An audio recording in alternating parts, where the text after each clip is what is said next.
ஞானம், கல்வி, வேதம், ஆகமம் ஆகியவைகளே மேற்கண்டவர்களது சாம்ராஜ்யமாகும். அவற்றை ஆள்பவர்களுக்கு அளிப்பவள் அம்பிகை. ஆதலால் அவள் மகாராஜ்ஞி ஆனாள்.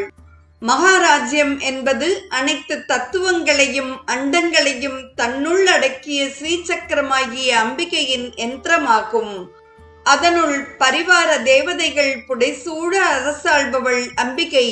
எனவே அவள் மகாராஜ்ஞி ஆனாள்.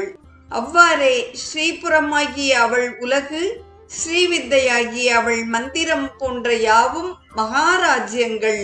அவற்றை ஆளும் அம்பிகை ஸ்ரீ மகாராஜ்ஞி ஆனாள்.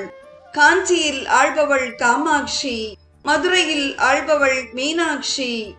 இவ்வாறான சக்தி பீடங்களிலும் அனைத்து உயிர்களிலும் உள்ளங்களிலும் நிறைந்து நின்று அவற்றை